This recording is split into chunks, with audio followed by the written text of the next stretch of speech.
أجمعين. الصلاة والسلام على خاتم النبيين وسيد المرسلين وعلى آله وصحبه ومن تبعهم بإحسان إلى يوم الدين. سبحانك لا علم لنا إلا ما علمتنا إنك أنت العليم الحكيم.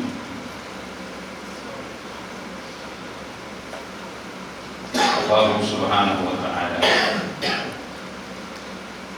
നമ്മുടെ ഈ പള്ളിയിലുള്ള ഇഅ്തികാഫും ഈ ഇൽമിന്റെ മജ്ലിസും അതിൽ നമ്മുടെ പങ്കാളിത്തവുമെല്ലാം നമ്മുടെ മാതാപിതാക്കൾ, ഭാര്യ സന്താനങ്ങൾ, സഹോദര സഹോദരിമാർ, ഗുരുനാഥന്മാർ, ശിഷ്യന്മാർ, നമ്മളുമായി ബന്ധപ്പെട്ടവർ, നമ്മിൽ നിന്ന് മരണപ്പെട്ടു പോയവർ, എല്ലാവരുടെയും എല്ലാ ദോഷങ്ങളും ഓർക്കപ്പെടാനുള്ള ഒരു കാരണമായി സ്വീകരിക്കുമാറാകട്ടെ. നമ്മയും അവരെയും ഇരുലോക വിജയികളിൽ അല്ലാഹു സുബ്ഹാനഹു വ തആല അതിൻ്റെ കാരണമായി ഉൾപ്പെടുത്തി തരുമാറാകട്ടെ. പെട്ടെന്ന് വിഷയത്തിലേക്ക് കടക്കുകയാണ്. നബി സല്ലല്ലാഹു അലൈഹി വസല്ലം തങ്ങളിൽ നിന്ന് കേട്ട ഒരു ഹദീസ് അബൂ കബ്ശത്തുൽ അൻമാരി റളിയല്ലാഹു അൻഹു അദ്ദേഹത്തിൽ നിന്ന് ഇമാം അഹ്മദ് ബിൻ ഹംബൽ, ഇമാം തിർമിദി, ഇമാം ഇബ്നു മാജ തുടങ്ങിയിട്ടുള്ള പ്രസിദ്ധരായ ഹദീസ് പണ്ഡിതന്മാർ സ്വഹീഹായ സനദിലൂടെ ഉദ്ധരിക്കുന്നതിൽ നബി സല്ലല്ലാഹു അലൈഹി വസല്ലം തങ്ങൾ പറയുന്നു, സലാസുൻ ഉഖ്സിമു അലൈഹിന്ന ഉഹദ്ദിസുകും ഹദീസൻ ഫഹ്ഫദൂഹു മാ നഖസ മാലു അബ്ദിൻ മിൻ സദഖത്തിൻ وما ظلم عبد مظلمة فصبر عليها إلا زاده الله عزة.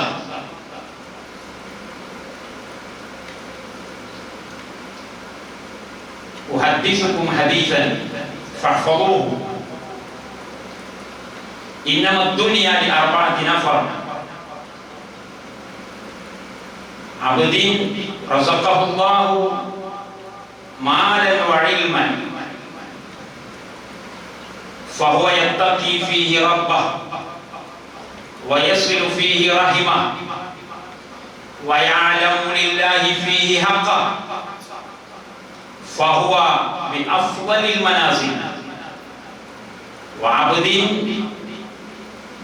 رزقه الله علما ولم يرزقه مالا فهو صادق النية يقول لو أن لي مالا لعملت فيه بعمل فلان فهو بنيته فأجرهما سواء. وعبد رزقه الله مالا ولم يرزقه علما لا يتقي فيه ربه فهو يخبط في ماله لا يتقي فيه ربه ولا يصل فيه رحمه ولا يعلم لله فيه حقا فهو بأخبث المنازل. وعبد لم يرزقه الله مالا ولا علما يقول لو أن لي مالا لعملت بعمل فلان فهو بنيته فبزرهما سواء. ഇത് നീണ്ട ഹദീസാണ്. ഇതിന്റെ അർത്ഥം ചുരുക്കി പറയാൻ, ഇത് രണ്ട് പാർട്ടാണ് ഈ ഹദീസ്. ഒന്നാമത്തെ പാർട്ടിൽ ഞാൻ കൂടുതൽ സമയം ചെലവഴിക്കാൻ ഉദ്ദേശിക്കുന്നില്ല. ഒന്നാമത്തെ പാർട്ട് നബി സല്ലല്ലാഹു അലൈഹി വസല്ലം പറയാണ്, ഞാൻ 3 കാര്യങ്ങൾ സത്യം ചെയ്തു പറയുന്നു. സത്യം ചെയ്യലൊക്കെ ഈ പറയുന്ന ആൾ സത്യസന്ധനാണോ അല്ലേ എന്ന് ആളുകൾ സംശയിക്കുമ്പോഴാണ്. എന്ന് വെച്ചാൽ അള്ളാഹുവിനെ സംബന്ധിച്ചിടത്തോളം, അള്ളാഹുവിന്റെ പ്രവാചകനെ സംബന്ധിച്ചിടത്തോളം സത്യം ചെയ്യേണ്ട ആവശ്യമില്ല.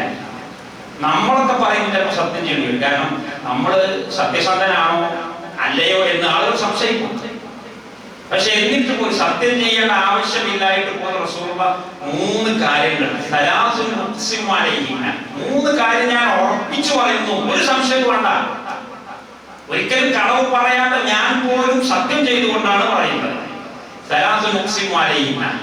എന്നിട്ട് ആ 3 കാര്യം പറഞ്ഞു. എന്താണ്? ദാനധർമ്മം ചെയ്തതിന്റെ പേരിൽ ഒരാളുടെയും സമ്പത്ത് കുറഞ്ഞു പോവുകയില്ല. ഉറപ്പിച്ച് വിശ്വസിച്ചോളൂ.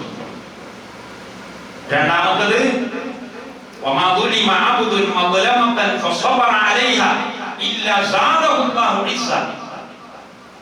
ഒരു വിശ്വാസിയും ആക്രമിക്കപ്പെടുന്നില്ല.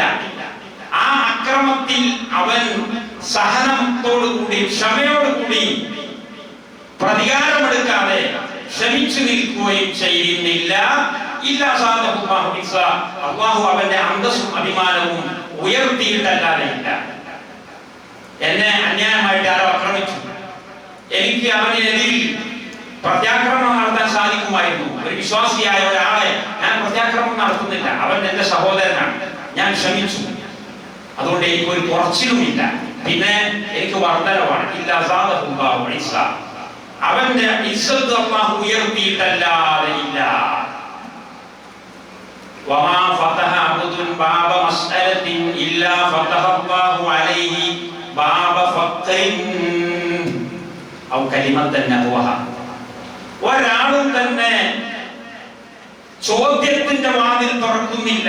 ചോദ്യം എന്നാൽ കാശ് തരോ, സംഭാവന തരോ, പൈസ തരോ, ആ ചോദ്യം. അല്ലാതെ അറിയാത്ത കാര്യം പഠിക്കാൻ വേണ്ടിയുള്ള ചോദ്യമല്ല. അങ്ങനെ ഒരാളും തന്നെ ചോദ്യത്തിന്റെ വാതിൽ തുറക്കുന്നില്ല. അവന്റെ മുമ്പിൽ ദാരിദ്ര്യത്തിന്റെ വാതിൽ അല്ലാഹു തുറന്നിട്ടല്ലാതെ. അപ്പൊ ആരാന്റെ മുമ്പിൽ കൈ നീട്ടുമ്പോ എപ്പോഴും മനസ്സിലാക്കേണ്ടത്, എനിക്കിങ്ങനെ എല്ലാവരും കൂടി ഇങ്ങനെ തന്നാൽ ഞാൻ വലിയ പൈസക്കാരനാകും എന്ന് മനസ്സിലാക്കണ്ട. അവന്റെ പണം കുറഞ്ഞാണ് പോകുന്നത്. ഫഖർ, ദാരിദ്ര്യത്തിന്റെ വാതിൽ അവന്റെ മുമ്പിൽ അല്ലാഹു ഉറപ്പായിട്ടും തുറന്നു കൊടുക്കും. അവൻ പട്ടിണി എന്ന് രക്ഷപ്പെടില്ല. ഇതാണ് ആദ്യത്തെ പാർട്ട്. ഞാൻ വിശദീകരിക്കുന്നില്ല.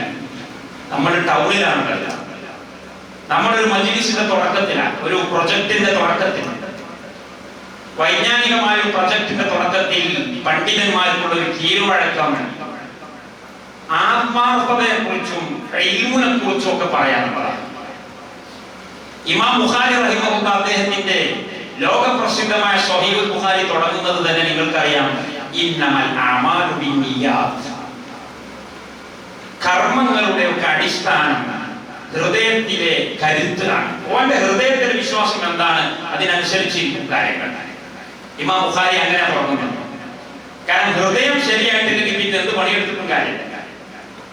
അപ്പൊ നമ്മൾ ഒരു പ്രൊജക്ടിന്റെ, ഒരു അക്കാഡമിക്കൽ പ്രൊജക്ടിന്റെ തുടക്കമായതുകൊണ്ട് ഇവിടെ നിയ്യത്തിനെ കുറിച്ച് പറയണം. നമ്മുടെ ഹൃദയം ശുദ്ധിയാവും. നമ്മൾ എന്തിനു വേണ്ടിയ പണിയെടുക്കുന്നത്, ആർക്ക് വേണ്ടിയ പണിയെടുക്കുന്നത്, നമ്മുടെ പ്രചോദനം എന്താണ്, അത് തുടക്കത്തിലെ ഉറപ്പിച്ചു നോക്കണം. രണ്ടാമത്തത്, നമ്മൾ പട്ടണ പ്രദേശത്ത് വ്യാപാര വ്യവസായം നടക്കുന്ന സ്ഥലത്ത് ജീവിക്കുന്നവരാണ്. സാമ്പത്തിക വ്യവഹാരങ്ങൾ ധാരാളമായി നടക്കുന്ന ഒരു മേഖലയിൽ ഇൻവോൾവ് ആയിക്കൊണ്ട് ജീവിക്കുന്ന ആളുകളാണ്. അപ്പൊ അതുകൊണ്ട് അതുമായി ബന്ധപ്പെട്ട കാര്യങ്ങളും നമ്മുടെ തുടക്കത്തിൽ തന്നെ വരണം. അപ്പൊ അല്ലാഹു റബ്ബുൽ ഇസ്സത്തി വൽ ജലാൽ അവന്റെ മഹത്തായ അനുഗ്രഹം കൊണ്ട് നമ്മുടെ മുമ്പിൽ ഒരു ഹദീസ് കൊണ്ടുപോയി വെച്ചതാണ്. ആത്മാർത്ഥതയെ കുറിച്ചും സമ്പത്തിനെ കുറിച്ചും അറിവിനെ കുറിച്ചും 3 കാര്യങ്ങൾ ഒറ്റ ഹദീസിന്. സാധാരണ അങ്ങനെ കിട്ടാറില്ല. ഞാൻ 2 ഹദീസുകൾ പുറത്തി കൂട്ടിയിട്ടല്ല സംസാരിക്കുന്നത്, ഒറ്റ ഹദീസാണ്. ആ ഒറ്റ ഹദീസിൽ 3 കാര്യമുണ്ട്. ഇഖ്ലാസും നിയ്യത്തും, സാമ്പത്തിക ശാസ്ത്രം, അറിവ് പഠിക്കേണ്ടതിന്റെ പ്രാധാന്യം. 3 കാര്യങ്ങളും നമുക്ക് ഇവിടെ ആവശ്യമുള്ളതാണ്. ഇത് കഴിഞ്ഞിട്ടേ നമ്മൾ അടുത്ത ക്ലാസ്സിലേക്ക് പോകുന്നതിന് പ്രസക്തിയുള്ളൂ. ഈ മൂന്ന് കാര്യങ്ങളും സമ്മേളിക്കുന്ന ഒരു ഹദീസ്, സ്വഹീഹായ ഹദീസ്, ഇമാം അഹ്മദും തിർമിദിയും ഇബ്നു മാജയും ഒക്കെ ഉദ്ധരിക്കുന്ന സ്വഹീഹായ ഹദീസ്. സ്വഹീഹായ ഹദീസ് എന്ന് പറയുമ്പോൾ നമ്മൾ ബുഖാരിയും മുസ്ലിമും അല്ലാത്ത ആരുടെ ഹദീസ് ഉദ്ധരിക്കുമ്പോഴും അത് സ്വഹീഹാണോ അല്ലേ എന്ന് പറയണം. ബുഖാരിയുടെ മുസ്ലിമിന്റെ ഹദീസ് ആകുമ്പോൾ ഞാൻ അങ്ങനത്തെ ടെർമിനോളജി ഒന്നും പറയാൻ കൂടുതൽ താല്പര്യമില്ല. കാരണം എന്റെ ശ്രോതാക്കളെ പരിഗണിക്കണം, സാധാരണക്കാരാണ് അധികം. എങ്കിലും മടക്കൊക്കെ ചില ടേംസുകളൊക്കെ പറയും. കാരണം അതും താല്പര്യമുള്ളവരുണ്ടാകും, മനസ്സിലാക്കാൻ സാധിക്കുന്നവരുണ്ടാകും, അവരെ പരിഗണിക്കണം. അപ്പൊ സാധാരണ ഹദീസ് കേൾക്കുമ്പോൾ റവാഹുൽ ബുഖാരി എന്നോ റവാഹു മുസ്ലിം എന്നോ റവാഹു ശൈഖാനി എന്നൊക്കെ ആണ് പറയുന്നതെങ്കിൽ പിന്നെ അത് പാലം കടന്നു സ്വഹീഹാണ്, ഇത് പ്രമാണമാണ്, തർക്കമില്ല. ഇനി അത് സ്വഹീഹാണെന്ന് പ്രത്യേകം പറയേണ്ട ആവശ്യമില്ല. പണ്ഡിതന്മാർക്ക് അങ്ങനെ കീഴ്വഴക്കവും ഇല്ല. എന്നാൽ ബുഖാരി തന്നെ ഉള്ളില് പരമ്പര പറയാതെ പറഞ്ഞ ഹദീസുകളൊക്കെ ഉണ്ടാകും, മുഅല്ലഖായ ഹദീസ് എന്ന് പറയും. അത്തരം ഹദീസുകളാണെങ്കിൽ അത് ബുഖാരിയുടെ ഹദീസ് എന്ന് ഒറ്റയടിക്കതിനെ പറ്റി പറയാൻ പറ്റില്ല. കാരണം അതിൽ സ്വഹീഹും ഉണ്ടാകും, അല്ലാത്തതും ഉണ്ടാകും. വിവരമില്ലാത്ത ആളുകൾ ചിലപ്പോൾ വിമർശിക്കും, ബുഖാരിയിലെ ഹദീസ് തള്ളിയില്ല. ബുഖാരിയിലെ ഹദീസ് എന്ന് പറഞ്ഞാൽ എന്താണ് ആദ്യം മനസ്സിലാക്കണം, എന്നിട്ട് വേണം വിമർശിക്കാൻ. അതുപോലെ ഇമാം മുസ്ലിമിന്റെ ഹദീസ്, സ്വഹീഹ് മുസ്ലിമിൽ ഒരു ഹദീസ് ഉദ്ധരിച്ചു എന്ന് പറഞ്ഞാൽ ഇനി അത് സ്വഹീഹാണോ അല്ലേ എന്ന് അന്വേഷിക്കേണ്ട ആവശ്യമില്ല. ഇതാണ് നിയമം. എന്നാൽ സ്വഹീഹ് മുസ്ലിമിൽ തന്നെ ഒരു ചാപ്റ്ററിൽ, ഒരു അധ്യായത്തിൽ, ഒരൊറ്റ വിഷയത്തിൽ ഒരു പക്ഷേ ഒരു ഹദീസ് മാത്രം ഉദ്ധരിക്കും. ചിലപ്പോൾ 2 ഹദീസ് ഉണ്ടാവും, ചിലപ്പോൾ 3, 4 ഒക്കെ ഉണ്ടാവും. ചിലപ്പോൾ ഒരു ഹദീസ് തന്നെ ഉദ്ധരിക്കുമ്പോൾ 2, 3, 4, 5 റിപ്പോർട്ടുകൾ ഉണ്ടാകും. റിപ്പോർട്ടുകളുടെ ഇടയിൽ ചെറിയ വ്യത്യാസങ്ങൾ ഉണ്ടാകും. അവിടെ നോക്കണം, എന്തിനാണ് ഒരൊറ്റ ചാപ്റ്ററിൽ ഒരൊറ്റ ഹദീസ് തന്നെ ഒറ്റ ചാപ്റ്ററിൽ 3, 4 റിപ്പോർട്ടുകൾ തന്നെ ഉദ്ധരിക്കുന്നത്? അധികം മനസ്സിലാക്കണം. ഇവിടെ ക്രമീകരിച്ചു വെച്ചിട്ടുണ്ടാവും ഇമാം മുസ്ലിം.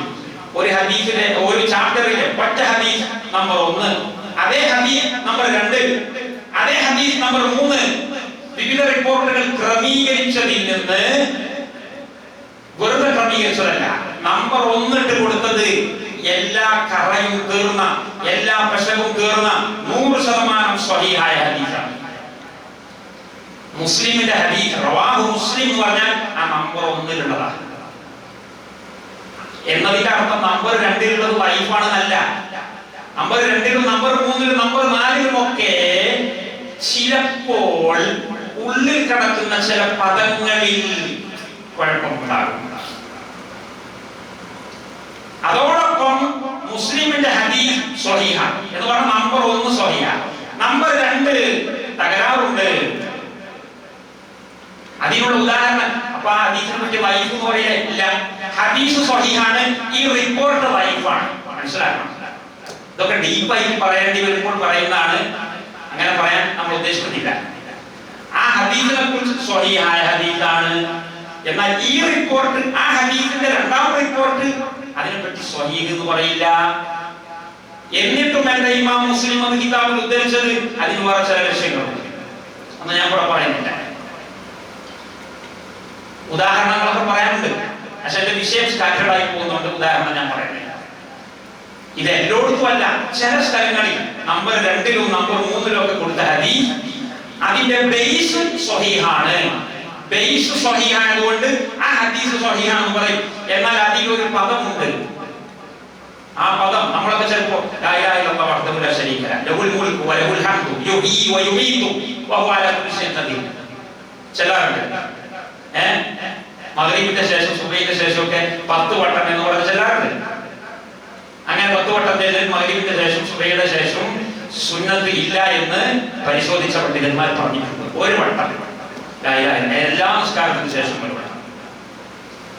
അവിടെ തന്നെ എന്ന് ഒരുപാട് റിപ്പോർട്ടുകളിലുണ്ട്. പക്ഷേ ആ റിപ്പോർട്ടുകൾ സ്വഹീഹല്ല.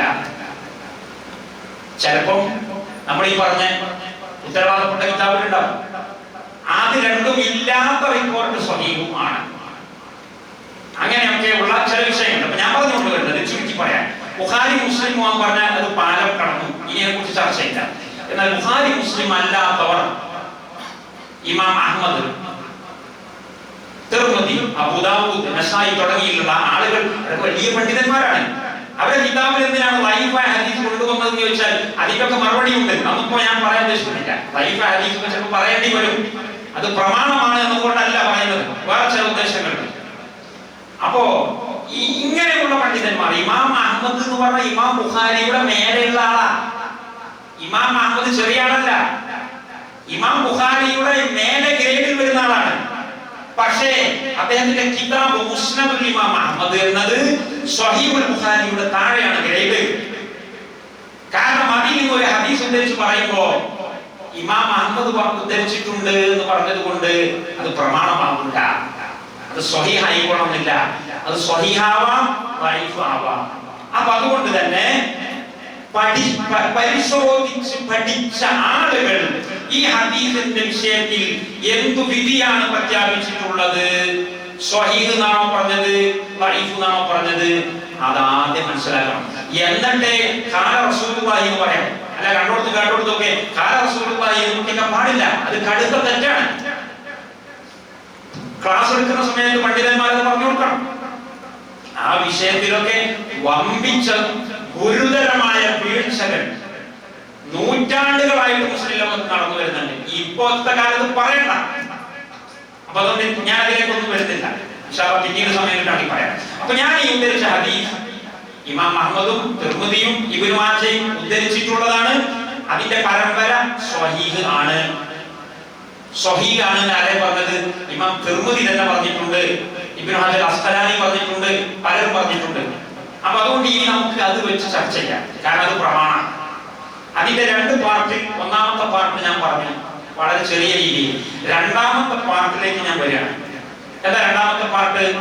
ഞാൻ നേരത്തെ വായിച്ചു, ഇനി ഞാൻ ഒന്നായിട്ട് വായിക്കുന്നില്ല. രണ്ടാമത്തെ പാർട്ടിൽ അല്ലാഹുവിന്റെ റസൂൽ പറയുന്നത് ഭൗതിക ലോകം 4 വിഭാഗം ആളുകളാണുള്ളത്. ഇന്നമ ദുനിയാലി അർബഅത്തി നഫർ. നിങ്ങൾ ഈ ദുനിയാവിലാകെ മൊത്തം പരിശോധിച്ച് നോക്കിയാൽ മനുഷ്യന്മാരെ മുഴുവൻ 4 കാറ്റഗറി ആയിട്ട് കാണാൻ കഴിയും. ഒന്നാമത്തെ കാറ്റഗറി അല്ലാഹു സുബ്ഹാനഹു വ തആല അറിവും പണവും നൽകിയവർ. അറിവും പണവും നൽകിയവർ. റസഖഹുല്ലാഹു ഇൽമൻ വമാലൻ ഫഹുവ യത്തഖി ഫീഹി റബ്ബഹ വയസ്ലു ഫീഹി റഹിമ വയഅലമു ലില്ലാഹി ഫീഹി ഹഖ. അവൻ അവന്റെ അറിവിലും അറിവ് വന്നു, അവന്റെ സമ്പത്തിലും അല്ലാഹുവിനെ പേടിക്കുന്നു, കുടുംബ ബന്ധങ്ങൾ ചേർത്തുന്നു, അല്ലാഹുവിന് അതിൽ എന്തെല്ലാം അവകാശങ്ങളുണ്ട് ആ അവകാശങ്ങളെല്ലാം അവൻ തിരിച്ചറിയുകയും ചെയ്യുന്നു. ഒന്നാമത്തെ കാറ്റഗറി. ആ കാറ്റഗറിയിൽ അല്ലാഹു തആല നമ്മളെല്ലാവരും പെടുത്തി തരട്ടെ, പ്രാർത്ഥിക്കാം. ആ കാറ്റഗറിയിൽപ്പെട്ട ഒരുപാട് ആളുകളുണ്ടാവും.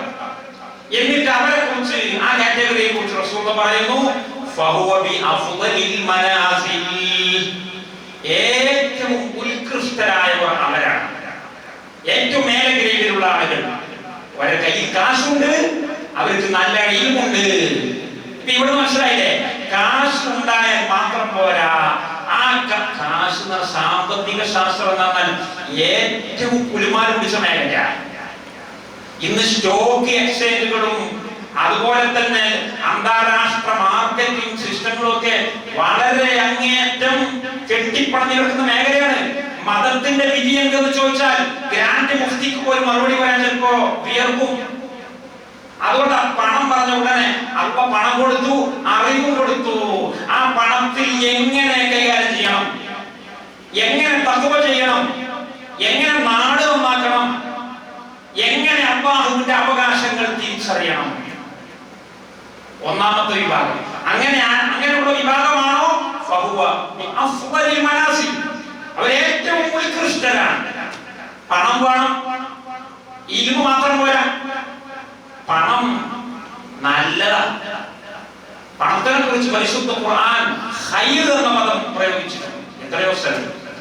കുത്തിബ അലൈക്കും ഇദാ ഹദറ, സൂറത്തുൽ ബഖറയുടെ 180. കുത്തിബ അലൈക്കും ഇദാ ഹദറ അഹദകുമുൽ മൗതു ഇൻ തറക ഖൈറൻ അൽവസിയ്യതു ലിൽവാലിദൈനി വൽ അഖറബീന ബിൽ മഅറൂഫി ഹഖൻ അലൽ മുത്തഖീൻ. നിങ്ങളുടെ കൂട്ടത്തിൽ ആരെങ്കിലും മരണാസന്നനാവുകയും അവൻ ഖൈറിനെ ഉപേക്ഷിക്കുകയും ചെയ്തിട്ടുണ്ടെങ്കിൽ, ഖൈറിനെ എന്ന് പറഞ്ഞാൽ അബ്ദുല്ലാഹി ഇബ്നു അബ്ബാസ് റളിയല്ലാഹു അൻഹുമ അതിനെ വ്യാഖ്യാനിച്ചു ഐ മാലൻ, സമ്പത്ത്. സമ്പത്തിനെ കുറിച്ച് പറഞ്ഞത് ഖൈർ എന്നാണ്.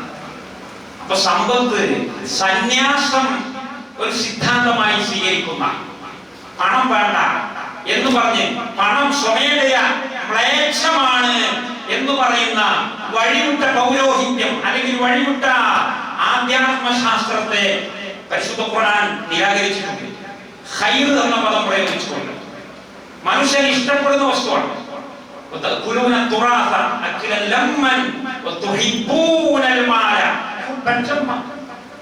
പണത്തോടുള്ള ഇഷ്ടം, പണത്തോടുള്ള താല്പര്യം മനുഷ്യന് ജന്മസഹജമാണ്. അതിന് കുഴപ്പമൊന്നുമില്ല. പക്ഷെ അതിന് മര്യാദക്ക് അതിൻ്റെതായ റൂട്ടിലൂടെ തിരിച്ചുവിടണം. അതിനെന്ത് വേണം? ഇൽമു വേണം. ഇത് രണ്ടും കൂടി ഒരാൾക്ക് ഉണ്ടായിരുന്നാൽ അവൻ ഏറ്റവും ഉത്കൃഷ്ടനാണ്. രണ്ടാമത്തെ വിഭാഗം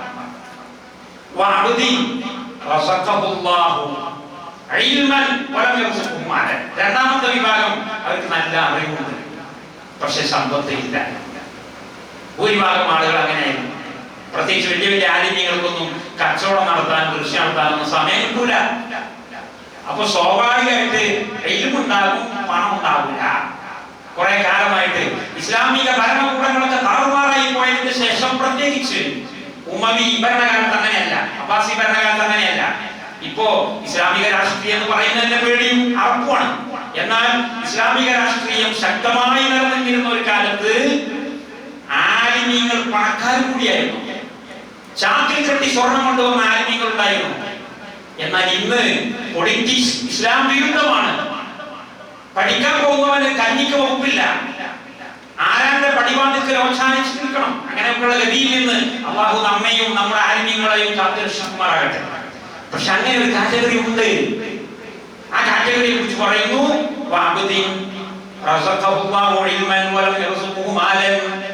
അവന് ഇൽമു കൊടുത്തിട്ടുണ്ട്, സമ്പത്ത് കൊടുത്തിട്ടില്ല. പക്ഷേ അവൻ നല്ല നിയ്യത്തുള്ളവനാണ്. നല്ല നിയ്യത്തുള്ളവനാണെന്ന് പറഞ്ഞാൽ അതിന്റെ അർത്ഥം ശേഷം പറയുന്നു, അവൻ പറഞ്ഞുകൊണ്ടിരിക്കും, അവൻ ആത്മഗതം ചെയ്യും, അവൻ മനസ്സുകൊണ്ട് പറയും, വായ കൊണ്ട് പറയും എന്ന് പറയും. ലോ അന്നലി മാലൻ ലഅമിൽതു ഫീഹി ബിഅമലി ഫുലാൻ. എനിക്ക് 1 കോടി രൂപ ഉണ്ടായിരുന്നെങ്കിൽ, എനിക്ക് വലിയൊരു ബിസിനസ് ഉണ്ടായിരുന്നെങ്കിൽ അത് എങ്ങനെ ചെലവഴിക്കണമെന്ന അറിവ് എനിക്കുണ്ട്. ആ അറിവനുസരിച്ച് ഞാൻ ആ സമ്പത്ത് ചെലവഴിക്കുമായിരുന്നു.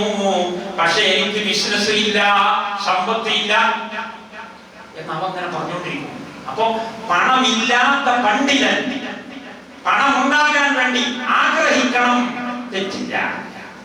പണമില്ലാത്ത പണ്ഡിതൻ, പണമില്ലാത്ത മതഭക്തൻ പണം ഉണ്ടാവാൻ വേണ്ടി ആഗ്രഹിക്കണം എന്നല്ലേ എന്ന് പറയുന്നത്. പൈസ ഉണ്ടോ, പൈസ തൊടൂല, അത് ശരിയാക്കി വഴക്കമല്ല. അവനിങ്ങനെ ആഗ്രഹിക്കും, അവനിങ്ങനെ പറയും. അവനെ കുറിച്ച് റസൂൽ എന്താ പറയുന്നത്?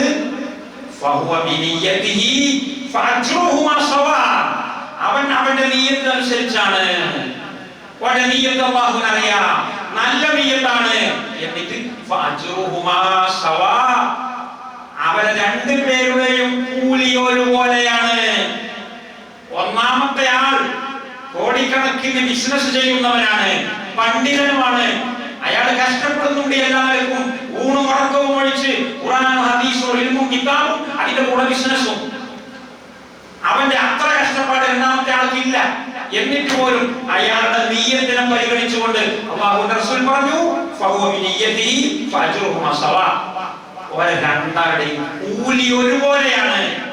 രണ്ടാളുടെയും കൂലി ഒരുപോലെയാണ്. ഒരുപോലെ എന്ന് പറഞ്ഞാൽ എന്താന്ന് ഞാൻ വിശദീകരിക്കും, സമയം കിട്ടുകയാണെങ്കിൽ. സമയത്തിന്റെ കഥയാണ് പ്രയാസം. ഒരുപോലെ എന്നോടത്ത് കുറച്ചു നേരം നിന്ന് പറഞ്ഞാൽ പറയാം. മൂന്നാമത്തെ വിഭാഗം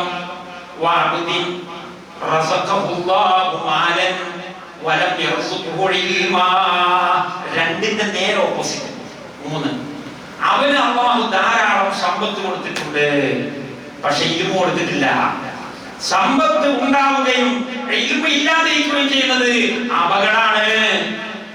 അങ്ങനെയുള്ള അപകടത്തെ കുറിച്ചാണ് ചില നല്ല മനുഷ്യന്മാർ അത് മോശമായ പൈസയാണെന്ന് പറഞ്ഞു. പൈസക്കുള്ള തകരാറല്ല, പൈസ കയ്യിൽ പിടിക്കുന്നവന്റെ തകരാറാണ് എന്ന് കരുതിയിട്ട് പൈസയെ, പണത്തെ മൊത്തത്തിൽ അവഹേളിക്കാൻ പാടില്ല.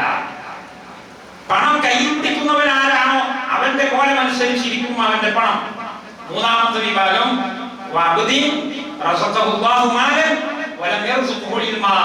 അവന് ധാരാളം പണമുണ്ട്, വിവരമില്ല.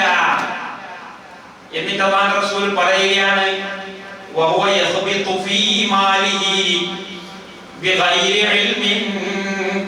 അവൻ അവന്റെ സമ്പത്തിൽ തപ്പിത്തടഞ്ഞു വീഴുന്നു.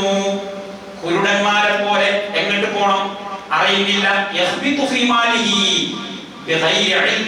യാതൊരു വിവരവുമില്ലാതെ അതിലിങ്ങനെ തപ്പിത്തടഞ്ഞുകൊണ്ട് വഴിതെറ്റിക്കൊണ്ട് വ്യതിചലിച്ചുകൊണ്ട് പോവുകയാണ് മൂന്നാമത്തെ വിഭാഗം. അവനെ കുറിച്ച് പറഞ്ഞു, അവൻ ഏറ്റവും അധപ്പതിച്ചവനാണ്, അവൻ ഏറ്റവും വൃത്തികെട്ടവനാണ്. കാരണം അവന് സമ്പത്ത് കൂടുതലുണ്ട്, ഇൽമ് എന്ന് പറഞ്ഞ സാധനമില്ല, അതുകൊണ്ട് എല്ലാം കൊലയാട്ടും അവൻ അതുകൊണ്ട് നടത്തുന്നുണ്ട്. ദുനിയാവ് മുഴുവൻ അവൻ കുട്ടിച്ചോറാണ്. അവൻ ഏറ്റവും വൃത്തികെട്ടവനാണ്. വൃത്തികെട്ടവൻ, അമ്മാടി എന്നൊക്കെ പറയുന്നത്. നാലാമത്തെ വിഭാഗത്തെ കുറിച്ച് റസൂൽ പറയുന്നു,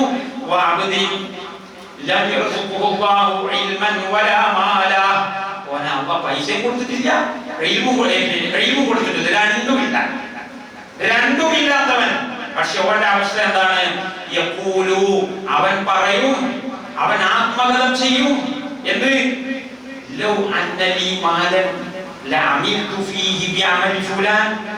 എനിക്കെങ്ങാനും ഒരു 10 കോടി ഉറുപ്പിക ഉണ്ടായിരുന്നെങ്കിൽ ഞാൻ ആ 10 കോടി കൊണ്ട് മൂന്നാമത്തവൻ ചെയ്തതുപോലെ ചെയ്യുമായിരുന്നു. മൂന്നാമത്തവൻ എന്താ ചെയ്തത്?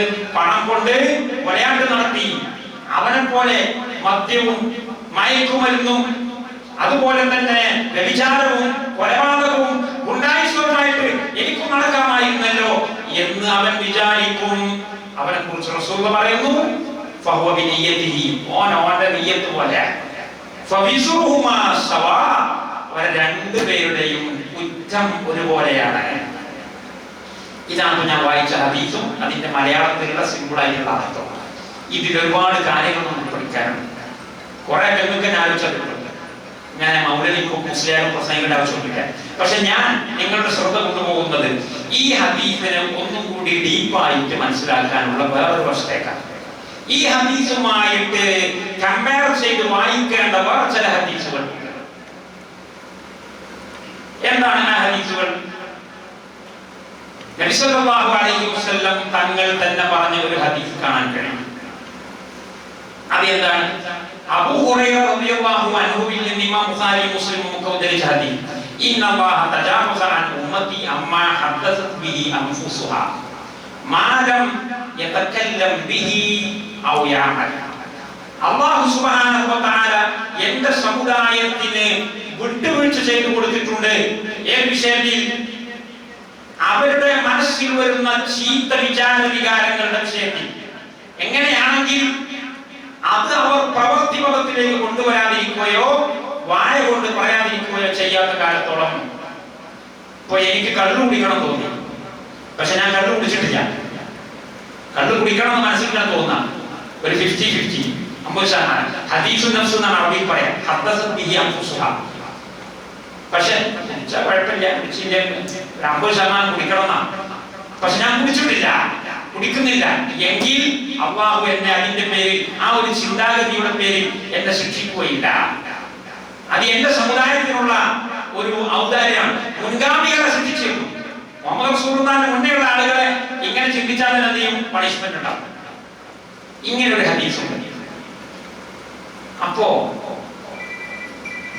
പ്രവർത്തിച്ചിട്ടില്ല, കുറ്റമില്ല. ഈ വേറൊരു ഹദീസ് അബൂ ഹുറൈറയും അബ്ദുല്ലാഹി ഇബ്നു അബ്ബാസും റളിയല്ലാഹു അൻഹും അവരെ ഉദ്ധരിക്കുന്ന ഒരു ഹദീസ് ബുഖാരി മുസ്ലിം തന്നെ ഉദ്ധരിക്കുന്നതാണ്. അതിൽ കാണാം, അതൊരു ഖുദ്സിയായ ഹദീസാണ്. യഖൂലുല്ലാഹു അസ്സ വജൽ, അല്ലാഹു തആല പറയുന്നു എന്ന് പറഞ്ഞിട്ട് റസൂലുള്ളാഹി പറയുന്ന ഹദീസ്, അതിൽ ഖുദ്സിയായ ഹദീസ് പറയാം. ആ ഹദീസിൽ പറയാണ്, അല്ലാഹു തആല നന്മകളെയും തിന്മകളെയും ഒക്കെ രേഖപ്പെടുത്തിയിട്ടുണ്ട്. കതബൽ ഹസനാതി വസയ്യിആത്ത്. എന്നിങ്ങനെ പറഞ്ഞിട്ട് ഞാൻ അറബി ഉദ്ധരണി വായിക്കുന്നില്ല, നമ്മുടെ സമയം കൂടുതൽ നഷ്ടപ്പെടാതിരിക്കാൻ വേണ്ടി. ആ ഹദീസിൽ റസൂൽ പറഞ്ഞു, എന്റെ അടിമകളുടെ കൂട്ടത്തിൽ ആരെങ്കിലും നല്ല ഒരു കാര്യം ചെയ്യണമെന്ന് ഉദ്ദേശിച്ചാൽ അവന് ഞാൻ അതിനെ ഒരു കൂലിയായിട്ട് രേഖപ്പെടുത്തും. ഒരു കൂലിയായിട്ട് അതിനെ രേഖപ്പെടുത്തും ഉദ്ദേശിച്ചുള്ളൂ. അങ്ങനെ ഉദ്ദേശിച്ച ആ സൽക്കർമ്മം അവൻ പ്രവർത്തിക്കുക കൂടി ചെയ്താൽ അതിനെ 10 കൂലിയായിട്ട് എഴുതപ്പെടും. 10 റുപ്യ സദഖ കൊടുക്കണം ഞാൻ ഉദ്ദേശിച്ചാൽ തന്നെ ഒരു കൂലിയാണ്. പിന്നെ പള്ളിയിൽ നിന്ന് പുറത്തിറങ്ങിയിട്ട് ഞാൻ അത് കൊടുത്താൽ എനിക്ക് 10 കൂലിയായിട്ട് എഴുതപ്പെടും. എന്റെ അടിമകളിൽ ആരെങ്കിലും ഒരു തെറ്റായ സംഗതി ചെയ്യണമെന്ന് ഉദ്ദേശിച്ചാൽ, കള്ളുടിക്കണം ഉദ്ദേശിച്ചു, എന്നാൽ അത് എഴുതുകയില്ല, അവന്റെ റെക്കോർഡിൽ എഴുതുകയില്ല. ഏതുവരെ? അവൻ അത് പ്രവർത്തിക്കുന്നത് വരെ.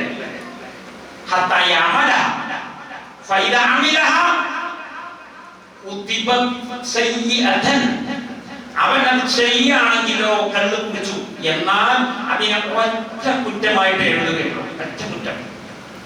10 റുപ്യ സദഖ ചെയ്തപ്പോ 10 കൂലിയായിരുന്നു. കള്ളു കുടിക്കണമെന്ന് തീരുമാനിച്ച് കുടിച്ചപ്പോ ഒറ്റ കുറ്റമാണ്. അത് കുടിക്കണമെന്ന് തീരുമാനിച്ചപ്പോ കുറ്റം കൊടുത്തിട്ടില്ല, പിന്നെ കുടിച്ചതിന്റെ ശേഷമാണ് കുറ്റം നൽകിയത്. ഇത് ബുഖാരിയുടെയും മുസ്ലിമിന്റെ ഹദീസാണ്. ഈ ഹദീസിൽ വേറെയും ശകലങ്ങളൊക്കെ ഉണ്ട്, കുറച്ചുകൂടി പറയാം. നല്ല കാര്യം ചെയ്യണമെന്ന് ഉദ്ദേശിച്ചു, ഒരു കൂലിയാണ്. അത് ചെയ്തവന് 10 കൂലി. എന്നിട്ട് അതേ ഹദീസിന്റെ വേറെ റിപ്പോർട്ടുകളിൽ, സ്വഹീഹായ റിപ്പോർട്ടുകളിലുണ്ട്, ആ 10 കൂലിയെ അല്ലാഹു ചിലപ്പോൾ 700 കൂലിയാക്കി വർദ്ധിപ്പിക്കും. ഇത്ര 700. വേറെ റിപ്പോർട്ടിലുണ്ട് ധാരാളം കൂലിയായിട്ട് പിന്നെയും വർദ്ധിപ്പിക്കും. അപ്പൊ എത്രയായി? 700ന്റെ അപ്പുറത്ത് പോയി. എത്രയാണ് പടച്ചതമ്പനാണ് അറിയാം, നമുക്ക് പറയാൻ പറ്റില്ല. 10 കൂലി എന്നത് എല്ലാവർക്കും ഉള്ളതാണ്. 10 കൂലി ഏതൊരു സൽക്കർമ്മം ചെയ്താലും അവന് 10 കൂലി എന്നത് എല്ലാ വിശ്വാസികൾക്കും ഉള്ളതാണ്. 10ന്റെ അപ്പുറത്തേക്ക് 700 കൂലി അതായിരിക്കുള്ളതാണ്. അത് അള്ളാഹു ഉദ്ദേശിച്ചിട്ടുള്ളതാണ്. എപ്പോഴാണ് അള്ളാഹു ഉദ്ദേശിക്കുക? 700ന്റെ അപ്പുറത്തേക്കും അള്ളാഹു ഇരട്ടിപ്പിച്ചു കൊടുക്കും. മൻ ജാഅ ബിൽ ഹസനതി ഫലഹു അശ്റു അംസാലിഹാ വമൻ ജാഅ ബിസ്സയ്യിഅതി ഫലാ യുജ്സാ ഇല്ലാ മിസ്ലഹാ. ഒരാൾ ഒരു സൽക്കർമ്മം ചെയ്താൽ അവന് 10 ഇരട്ടി കൂലി ഉണ്ടെന്ന് ഖുർആനിൽ പറഞ്ഞു. ഫലഹു അശ്റു അംസാലിഹാ, ഇത് എല്ലാവർക്കും ഉള്ളതാണ്. എന്നാൽ 10ന്റെ അപ്പുറത്തേക്ക് 700ന്റെ അപ്പുറത്തേക്കുമുള്ള കൂലി അത് അള്ളാഹു ഉദ്ദേശിച്ചവർക്കാണ്. ആർക്കാണ് അത് അള്ളാഹു ഉദ്ദേശിക്കുക? നമുക്ക് വരാം, സമയത്തിനനുസരിച്ച് സംസാരിക്കാം. പരിശുദ്ധ ഖുർആനിൽ സൂറത്തുൽ ബഖറയിൽ 261 കാണാം, മസലുൽ ലദീന യുൻഫിഖൂന അംവാലഹും ഫീ സബീലില്ലാഹി കമസലി ഹബ്ബത്തിൻ അംബതത് സബ്അ സനാബില ഫീ കുല്ലി സുമൂലത്തിൻ മിഅതു ഹബ്ബ. അല്ലാഹുവിന്റെ മാർഗ്ഗത്തിൽ ദാനധർമ്മങ്ങൾ ചെയ്യുന്നവന്റെ ഉദാഹരണം ഒരു വിത്ത്, ഒരു സീഡ്, ഗോതമ്പിന്റെ വിത്ത് പോലെയാണ്. കമസലി ഹബ്ബ. ആ വിത്തിന്റെ പ്രത്യേകത അത് 7 കതിറുകൾ ഉൽപ്പാദിപ്പിച്ചിട്ടുണ്ട്. ഒരു വിത്തിൽ നിന്ന് 7 കതിറുകൾ വന്നു. ഫീ കുല്ലി സുംബുലത്തിൻ മിഅതു ഹബ്ബ. ഓരോ കതിറിലും 100 മണികളുണ്ട്. അപ്പൊ 7 കതിറിൽ 700 മണികൾ പരിശുദ്ധ ഖുർആൻ വ്യക്തമായി പറഞ്ഞു. വേറെ ഒരു ആയത്തിൽ കാണാം, യുളാഇഫു ലിമൻ യശാ വയുവഫ സ്സാബിറൂന ബിഗൈരി അജ്റഹും ബിഗൈരി ഹിസാബ്. കയ്യും കണക്കുമില്ലാതെ ക്ഷമാശീലരായ ആളുകൾക്ക് അല്ലാഹു നൽകും. അപ്പൊ ഇത് 700ലും 7000ലും 70,000ലും നോക്കൂല. ഇത് പോണ പോക്ക് എവിടുക്കാന്നുള്ളത് നമുക്കറിയില്ല. പക്ഷെ ആർക്കാണെന്നുള്ളത് ഇൻഷാ അല്ലാഹ് നമുക്ക് പറയാം. ഇവിടെ നമ്മൾ നേരത്തെ വായിച്ച ഹദീസും ഇപ്പൊ ഞാൻ പറഞ്ഞുകൊണ്ടിരിക്കുന്ന ഹദീസും തമ്മിൽ വൈരുദ്ധ്യമുണ്ടോ? പ്രത്യക്ഷത്തിൽ ചെറിയ വൈരുദ്ധ്യമുണ്ട്. എന്താണ് വൈരുദ്ധ്യം? ആദ്യം നമ്മൾ പറഞ്ഞ ഹദീസിൽ പറഞ്ഞു, ഒരുത്തന്റെ കയ്യിൽ പൈസ ഇല്ലാത്തവൻ ആഗ്രഹിച്ചു, കാശ് ഉണ്ടായിരുന്നെങ്കിൽ ഞാൻ പറയാണ്ട് നടത്തുമായിരുന്നു. അപ്പൊ അവന്റെ കുറ്റം മറ്റവന്റെ കുറ്റം പോലെയാണ് പറഞ്ഞ് മറ്റേയാളോ എന്റെ കയ്യിൽ ഇരുമ്പുണ്ട്, പൈസ ഇല്ല, പൈസയും കൂടി ഉണ്ടായിരുന്നെങ്കിൽ ഒന്നാമൻ ചെയ്തതുപോലെ ഞാൻ ചെയ്യുമായിരുന്നു എന്ന് പറഞ്ഞപ്പോൾ റസൂൽ പറഞ്ഞു രണ്ടാൾക്കും ഒരേപോലത്തെ കൂലി എന്നല്ലേ പറഞ്ഞു. അതെങ്ങനെ പണിയെടുത്തവനും പണിയെടുക്കാത്തവനും ഒരുപോലെ ആവാം? ഇവിടെ പണ്ഡിതന്മാർ ഒരുപാട് ആശയക്കുഴപ്പത്തിലായിട്ടുണ്ട്. നീണ്ട പേജുകൾ പണ്ഡിതന്മാർ സംസാരിച്ചിട്ടുണ്ട്. ഇവിടെ അതിനൊരു സൊല്യൂഷൻ ഞാൻ ചുരുക്കി പറയാം. ഒരുപോലെ എന്ന് പറഞ്ഞത് ഒരു കോടീശ്വരനായ പണ്ഡിതൻ, ഇമാം അബൂ ഹനീഫയെ പോലെ ഒരു കോടീശ്വരനായ പണ്ഡിതൻ, അദ്ദേഹത്തെ പോലെ കോടീശ്വരൻ അല്ലാത്ത ഒരു പണ്ഡിതൻ ഒരുപോലെയാണ് അല്ലാഹുവിന്റെ റസൂൽ പറഞ്ഞത്. എല്ലാ അർത്ഥത്തിലും ഒരുപോലെ എന്നല്ല. പിന്നെ ബേസ് ഒരുപോലെ, ബേസ് എന്ന രണ്ട് കൂട്ടർക്കും അറിവിന്റെയും ദാനധർമ്മത്തിന്റെയും കൂലിയുണ്ട്, ബേസ് കൂലി. എന്നാൽ പണിയെടുത്തവന് മുവാഫത്ത് ഉണ്ട്. മുവാഫത്ത് എന്ന് പറഞ്ഞാൽ ഇരട്ടിയായിട്ടുള്ള വർധന. ഇപ്പൊ ഞാൻ പറയട്ടെ, ദാനം ചെയ്താൽ 10 മാർക്ക്, ഇൽമു പഠിക്കുന്നതിനും 10 മാർക്ക്. അപ്പൊ 10 × 10 20 മാർക്ക് രണ്ടാക്കുണ്ട്. രണ്ടാക്കി 20 മാർക്ക് ഉണ്ട്. അതാണ് അവരുടെ കൂലി, അജ്റുഹു മഅ എന്ന് പറഞ്ഞാൽ. എന്നാൽ ഓൾറെഡി ദാനം ചെയ്തയാളോ, ദാനം ചെയ്തയാൾക്കുള്ള 10 ഉണ്ടല്ലോ, ആ 10 ഇരട്ടിയാകാൻ പോകുന്ന 10. എത്ര വരെ ഇരട്ടിയാവും? ഏറ്റവും ചുരുങ്ങിയത് 10 ഇരട്ടിയെങ്കിലും ആവും. ചിലപ്പോ 700 ഇരട്ടിയാവും, ചിലപ്പോ അവിടുന്ന് കൊടുത്തപ്പെടും. അപ്പോൾ അതിന്റെ മുകളിൽ വരുന്ന വർദ്ധനവിനെ പരിഗണിച്ചുകൊണ്ടല്ല പറയുന്നത്. അപ്പോഴും കേവലം നിയ്യത്ത് മാത്രം ഉണ്ടായാൽ പോരാ, പ്രവൃത്തിയും കൂടി വേണം. ചില ആൾക്കാര് നിയ്യത്ത് നിയ്യത്ത് നിയ്യത്ത് പറഞ്ഞ് നിൽക്കുന്നവരുണ്ട്. നിയ്യത്തൊക്കെ വളരെ ഇമ്പോർട്ടന്റ്, സംശയമൊന്നുമില്ല. അതുകൊണ്ടാണ് നമ്മൾ തുടങ്ങിയത്. പക്ഷേ ഈ എന്താ പറയാ, സൂഫികൾ എന്നൊക്കെ പറയുന്ന ആളുകൾ, സൂഫിസം ഒക്കെ തലക്ക് പിടിച്ച ആളുകൾ, അവർക്ക് നിസ്കാരം നോക്കും കർമ്മങ്ങളൊന്നും വലിയ വിഷയം. ഹൃദയം നന്നാക്കാം, ഹൃദയം നന്നാക്കിയാൽ പിന്നെ എന്ത് തേങ്ങാക്കൊല്ലി ചെയ്ത പ്രശ്നമില്ല. അങ്ങനെയല്ല. ഇമാം മുസ്ലിം ഉദ്ധരിച്ചൊരു ഹദീസ് കേട്ട് പരിചയമുണ്ടാവും.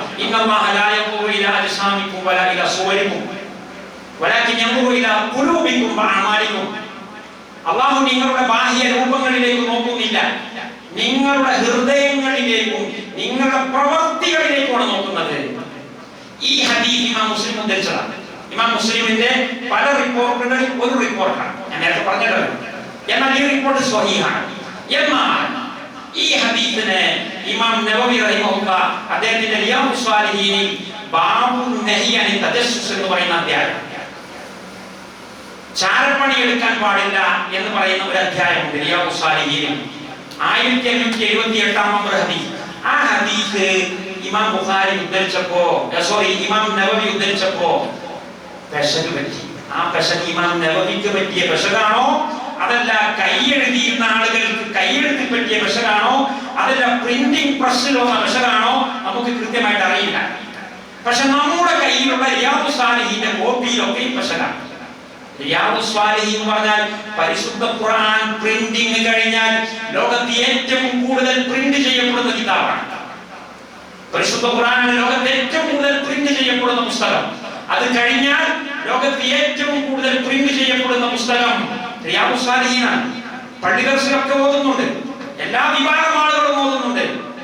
അതിൽ 1578 നമ്പർ ഹദീസ് ബാബു നഹി അനി തജസ്സുസിൽ ഇമാം നവവി ഇമാം മുസ്ലിമിന്റെ ഹദീസ് ഉദ്ധരിച്ചപ്പോ എങ്ങനെ ഉദ്ധരിച്ചതാണ്? ഇന്നല്ലാഹ ലാ യൻദുറു ഇലാ അജ്സാമികും വലാ ഇലാ അഅമാലികും വലാകിൻ യൻദുറു ഇലാ ഖുലൂബികും. ഇത് വളരെ വലിയ അപകടകരമായ ഒരു ആശയമാണ്. അല്ലാഹു നിങ്ങളുടെ പ്രത്യക്ഷ ഭാവങ്ങളിലേക്കൊന്നും നോക്കുന്നില്ല, നിങ്ങളുടെ കർമ്മങ്ങളിലേക്കും നോക്കുന്നില്ല, പിന്നെ നിങ്ങളുടെ ഹൃദയത്തിലേക്ക് മാത്രമേ നോക്കുന്നുള്ളൂ. നമ്മളൊക്കെ മദ്രസ പഠിച്ചിരുന്നു. മദ്രസ പഠിച്ചത് റിയാദുസ് സ്വാലിഹീനാണ്. അത് ഇങ്ങനെയുള്ളത് എന്ന് മാത്രമല്ല, ചില പണ്ഡിതന്മാർ അതിനെ അങ്ങനെ വിശ്വസിക്കുകയും അതിനെ ബേസ് ചെയ്തുകൊണ്ട് വിശദീകരിക്കുകയും ചെയ്തു. അവർ പറഞ്ഞു, നിങ്ങൾ കർമ്മം ചെയ്യുന്നത് എന്താണ് അള്ളാഹുവിന് അറിയേണ്ട ആവശ്യമില്ല. നിങ്ങളുടെ കുപ്പായം തുണിയും നിങ്ങളുടെ തടിയുടെ വണ്ണവും അള്ളാഹുവിന് അറിയേണ്ട ആവശ്യമില്ല. നിങ്ങളുടെ കർമ്മങ്ങളും അള്ളാഹുവിന് അറിയേണ്ട ആവശ്യമില്ല. അതനുസരിച്ചല്ല അള്ളാഹു കൂലി നൽകുന്നത്, പിന്നെ നിങ്ങളുടെ കൽബ് നോക്കിയിട്ടാണ്. ഇങ്ങനെയുള്ള ഒരു അപകടകരമായ വിശദീകരണം അദ്ദേഹം നൽകാൻ കാരണം ഇബ്നു അല്ലാൻ എന്ന് പറയുന്ന പണ്ഡിതൻ അദ്ദേഹം നൽകാൻ കാരണം റിയാദുസ് സ്വാലിഹീനിൽ 400 കൊല്ലങ്ങൾക്ക് മുമ്പുള്ള കോപ്പി തന്നെ അങ്ങനെയുണ്ട്. അപ്പൊ അത് തിരുത്തണം. കാരണം അങ്ങനെ ഒരു റിവായത്ത് ഇല്ല, മുസ്ലിമിലില്ല. അങ്ങനെ ഒരു റിവായത്ത് ഉണ്ടാകാനും പാടില്ല. കാരണം കർമ്മങ്ങൾക്ക് പ്രോത്സാഹനമുണ്ട്. എത്രയോ ആയത്തുകളും ഹദീസുകളുണ്ടല്ലോ. നിങ്ങൾക്ക് കർമ്മങ്ങളുടെ പേരിൽ നിങ്ങൾ സ്വർഗത്തിൽ പ്രവേശിക്കുക. ആത്മാർത്ഥതയോടുകൂടി കർമ്മങ്ങൾ വേണം. കേവല ആത്മാർത്ഥത മാത്രം പോരാ, ആത്മാർത്ഥത ഉണ്ടെങ്കിൽ കർമ്മം ഉണ്ടാകും. അതിന്റെ ഹദീസ് ഞാൻ പറയാം. നുഅ്മാൻ ഇബ്നു ബശീർ റളിയല്ലാഹു അൻഹു ഉദ്ധരിക്കുന്ന ഹദീസ് ബുഖാരി മുസ്ലിമും ഉദ്ധരിച്ചു. നിങ്ങൾക്കൊക്കെ അറിയാം. അലാ വ ഇന്ന ഫിൽ ജസദി ലമുദ്ഗ ഇദാ സ്വലഹ സ്വലഹൽ ജസദു കുല്ലു വ ഇദാ ഫസദ ഫസദൽ ജസദു കുല്ലു. നിങ്ങൾ അറിയണം, നിങ്ങളുടെ ശരീരത്തിൽ ഒരു മാംസപിണ്ഡമുണ്ട്. ആ മാംസപിണ്ഡം നന്നായാൽ ശരീരം മുഴുവൻ നന്നാവും. മാംസപിണ്ഡം നന്നായാൽ നിങ്ങൾ നിസ്കരിക്കും, നോമ്പെടുക്കും, സകാത്ത് കൊടുക്കും, താടി വെക്കും, ഇസ്ലാമിക വേഷം ധരിക്കും. അത് കേടായാലോ ഒക്കെ കേടുവരും. അപ്പൊ ആത്മാർത്ഥത ഉണ്ടാവുക, നിസ്കരിക്കാതിരിക്കുക, അങ്ങനെ ഓപ്ഷൻ ഇല്ല. കർമ്മങ്ങളെ നിരുത്സാഹപ്പെടുത്തിക്കൊണ്ടുള്ള കർമ്മങ്ങൾ അപ്രധാനമാണ് എന്ന് പറയുന്ന ഈ റിപ്പോർട്ട് മുസ്ലിമിന്റെ ഹദീസ് അല്ല. ഇമാം ബുഖാരിക്ക് അങ്ങനെ, ഇമാം നവവിയുടെ കിതാബിൽ അങ്ങനെ സംഭവിച്ചിട്ടുണ്ടെങ്കിൽ അത് കൈപ്പശകാണ് എന്ന് ഞാൻ ഇടയ്ക്ക് ഓർമ്മപ്പെടുത്തുകയാണ്. കർമ്മങ്ങൾക്ക് വമ്പിച്ച പ്രാധാന്യമുണ്ട്. പക്ഷേ കർമ്മങ്ങൾ ഉടലെടുക്കാനുള്ള സ്രോതസ് മനസ്സിലാണ്. അതുകൊണ്ടാണ് മനസ്സിനെ ഫോക്കസ് ചെയ്തുകൊണ്ട് നബി സല്ലല്ലാഹു അലൈഹി വസല്ലം ഇങ്ങനെ സംസാരിച്ചത്. എന്നാൽ പോലും കർമ്മങ്ങൾ ചെയ്തുകൊണ്ടുള്ള ആത്മാർത്ഥതയും കർമ്മങ്ങൾ ചെയ്യാത്ത ആത്മാർത്ഥതയും ഒരുപോലെയാണ് എന്ന് റസൂൽ പറഞ്ഞതിന്റെ അർത്ഥം ഞാൻ ഈ പറഞ്ഞ പോലെ മനസ്സിലാക്കണം. ഒരുപോലെ നമ്മൾ എല്ലാ നിലയ്ക്കും ഒരുപോലെ എന്നല്ല. അയാൾക്കും 20 മാർക്ക്, ഇയാൾക്കും 20 മാർക്ക്. ഇയാൾക്ക് 20 മാർക്കിന്റെ പുറമെ ഇരട്ടിപ്പിക്കുന്നുണ്ട്. ഇമാം ബുഖാരി ഉദ്ധരിച്ച ഹദീസ് കാണാം. അബൂ മൂസ അശ്അരിയിൽ നിന്ന് ഇമാം ബുഖാരി ഉദ്ധരിക്കുന്നു, ഇദാ മരിദൽ അബ്ദു ഔ സാഫറ കുതിബ ലഹു മാ കാന യഅമലുഹു മുഖീമൻ സ്വഹീഹ. ഒരാൾ രോഗിയാവുകയോ യാത്രക്കാരനാവുകയോ ചെയ്യുകയാണെങ്കിൽ അയാൾക്ക് അല്ലാഹു എഴുതി വെക്കും. എന്തെഴുതി വെക്കും? ആരോഗ്യമുള്ള കാലത്ത്, യാത്രക്കാരനല്ലാതിരുന്ന കാലത്ത് അയാൾ ജീവിതത്തിൽ എന്തെല്ലാം കർമ്മങ്ങൾ ചെയ്തിരുന്നോ ആ പ്രതിഫലം പോലത്തെ പ്രതിഫലം എഴുതി വെക്കും. ഇപ്പൊ ഞാൻ ആരോഗ്യമുള്ള സമയത്ത് വീട്ടിൽ തന്നെ ഇരിക്കുന്ന സമയത്ത് ഫുള്ളായിട്ട് സൽക്കർമ്മങ്ങളാണ്. ഖുർആനോത്തും ദിക്റും സ്വലാത്തും കുട്ടികളെ പഠിപ്പിക്കലും അതുപോലെ ജമാഅത്തിൽ പള്ളിപ്പോലും ഇതുമായിട്ട് കഴിഞ്ഞുകൂടാ. പെട്ടെന്ന് സുപ്രഭാതത്തിൽ രോഗിയായി, പള്ളി പോകാൻ കഴിയുന്നില്ല, പഠിക്കാൻ കഴിയുന്നില്ല, ഖുർആൻ ഓതാൻ കഴിയുന്നില്ല. എന്നാൽ പണ്ട് എനിക്ക് കിട്ടിയിരുന്ന കൂലി ഇപ്പോഴും കിട്ടും. കാരണം എനിക്ക് ആത്മാർത്ഥത മാത്രമല്ല, എനിക്ക് കർമ്മമുണ്ട്. പക്ഷേ കർമ്മം ഇപ്പോൾ ചെയ്യാൻ കഴിയാതിരുന്നതാണ്, എക്സ്ക്യൂസ് ഉണ്ട്. എന്നാൽ ഒരു രണ്ടാൾക്കാർ ഇങ്ങനെ യാത്ര പോകാൻ ഒരു ബസ്സിൽ അല്ലെങ്കിൽ ട്രെയിനിൽ ഫ്ലൈറ്റിൽ രണ്ടാൾക്കാരെടുത്ത്, 2 മുസ്ലിങ്ങൾ, 2 നല്ല മനുഷ്യന്മാരാണ്. രണ്ടാൾക്കും ഉദറുണ്ട്. യാത്രയിലാകുമ്പോൾ പല ഉദറുണ്ടാവും, പല നല്ല കാര്യങ്ങൾ ചെയ്യാൻ കഴിയില്ല. രണ്ടാൾക്കും അല്ലാഹു എന്ത് ചെയ്യും? കുറ്റമില്ല. നിങ്ങൾക്ക് രണ്ടാൾക്കും കുറ്റമില്ല. കാരണം നിങ്ങൾക്ക് എക്സ്ക്യൂസ് ഉണ്ട്, നിങ്ങൾ യാത്രക്കാരാണ്. അല്ലെങ്കിൽ ഹോസ്പിറ്റലിൽ 2 ആൾക്കാർ അഡ്മിറ്റാണ്, 2 ആൾക്കാർ ICUവിലുണ്ട്, 2 ആൾക്കാർക്ക് കുറ്റമില്ല, അല്ലേ? രോഗികളാണ്. എന്നാൽ അവിടെ ഒരാളുണ്ടല്ലോ, അയാൾക്ക് കുറ്റമില്ല എന്ന് മാത്രമല്ല, അയാൾ അക്കൗണ്ടിൽ ഇങ്ങനെ വന്നുകൊണ്ടിരിക്കുക. ICUവിലുള്ള 2 പേരും വിശ്വാസികളാണ്, അവർക്ക് കുറ്റമില്ല. പക്ഷേ ഒരാളെ അക്കൗണ്ടിൽ ഇങ്ങനെ വന്നുകൊണ്ടിരിക്കുകയാണ്. കാരണം അയാൾ ICUവിൽ കയറുന്നതിന് മുന്നേ ആരാധനാ കർമ്മങ്ങളുമായി നിരതനായിരുന്നു. ഇപ്പോൾ അയാൾക്ക് എക്സ്ക്യൂസ് ഉണ്ട് എങ്കിൽ അയാൾക്ക് വന്നുകൊണ്ടിരിക്കും, മറ്റേ ആൾക്ക് ഒന്നും വരുന്നില്ല. കുറ്റമില്ല മാത്രമേ, കുറ്റമില്ല. പ്രത്യക്ഷത്തിൽ നമ്മളത് കാണുന്നില്ല, പക്ഷെ അല്ലാഹുവിന്റെ രേഖയിലുണ്ട്. അതുകൊണ്ട് ആരോഗ്യമുള്ള കാലത്ത്, ഒഴിവുള്ള കാലത്ത് നമ്മൾ കർമ്മനിരതരായിരിക്കണം. നൈരന്തര്യമാണ് കർമ്മത്തിൽ. എങ്കിൽ രോഗിയായി കിടക്കുന്ന കാലത്തൊക്കെയും ഇങ്ങനെ വരും അക്കൗണ്ടിലേക്ക്. സാധാരണ പള്ളിയിൽ പോയി ജമാഅത്ത് നിസ്കരിക്കുന്ന ഒരാൾ, അയാൾ പെട്ടെന്ന് പോകാൻ കഴിയുന്നില്ല, രോഗിയായി. അയാൾക്ക് പള്ളിയിൽ പോയി നിസ്കരിക്കുന്ന കാലത്ത് എന്തായിരുന്നു കിട്ടിയിരുന്നത് അതേ പഠിക്കും. തഖീമൻ സ്വഹീഹ. എന്നാൽ വേറെ ഒരാള് ശ്രദ്ധിക്കണം, വേറെ ഒരാള് അയാൾ എപ്പോഴും പള്ളിയിൽ പോകുന്ന ആളൊന്നുമല്ല, നിസ്കരിക്കും, പക്ഷേ പള്ളി പോക്കുന്നൊരു പതിവില്ല. പക്ഷെ അയാൾ ഇന്നത്തെ ഇശാന് പള്ളി വരണം എന്ന് വിചാരിച്ചിട്ടുണ്ട്, ഇന്നത്തെ ഇശാന് പള്ളി വരണം എന്ന് ഉറപ്പിച്ചിട്ടുണ്ട്. പക്ഷെ വരാൻ വേണ്ടി നിൽക്കുമ്പോ എന്തോ ഒരു കാര്യകാരണം ഉണ്ടായി, പള്ളി വരാൻ പറ്റിയില്ല. അപ്പൊ രണ്ടാൾ പള്ളി വന്നല്ലേ, ആദ്യത്തെ ആൾ പള്ളി വന്ന് രണ്ടാമത്തെ പള്ളി വന്നില്ല. ആദ്യത്തെ ആൾക്ക് വമ്പിച്ച പ്രതിഫലം, നേരത്തെ വാങ്ങിയിരുന്ന അതേ പ്രതിഫലം. രണ്ടാമത്തെ ആള് പള്ളിയിൽ വരണമെന്ന് ഉദ്ദേശിച്ചിട്ട് വരാൻ പറ്റിയില്ല. അയാൾക്ക് ഉദ്ദേശത്തിന്റെ കൂലി ഉണ്ടാവും. പള്ളിയിൽ വരണമെന്ന് ഉദ്ദേശിച്ച് ഉറപ്പിച്ചു, പക്ഷെ പള്ളിയിലേക്ക് എത്തിയിട്ട് നിസ്കരിച്ചിട്ടില്ല, ജമാഅത്തിലില്ല, എങ്കിൽ അയാൾക്ക് ജമാഅത്തിൽ പങ്കെടുത്ത കൂലിയില്ല, നിയ്യത്തിന്റെ കൂലിയുണ്ട്. ഒന്നാമത്തെ ആൾക്ക് നിയ്യത്തിന്റെ കൂലിയുണ്ട്, ജമാഅത്തിൽ പങ്കെടുത്ത കൂലിയുണ്ട്. രണ്ടും വ്യത്യാസമുണ്ട്. എന്താ വ്യത്യാസം? നിയ്യത്തിന്റെ കൂലിക്ക് വർധനവില്ല. നിയ്യത്തിന്റെ കൂലി 10 മാർക്ക് 10 ഉണ്ടാവും. പ്രവൃത്തിയുടെ കൂലി അങ്ങനല്ല. മൻ ജാഅ ബിൽ ഹസനതി ഫലഹു അശ്റു അംസാലിഹാ. പണിയെടുത്താൽ ചുരുങ്ങിയ 10 മാർക്ക് കൊടുക്കും. അത് ചുരുങ്ങിയതാണ്. 700 പേരെ പോകും, അതിന്റെ അപ്പുറത്തേക്ക് പോകും.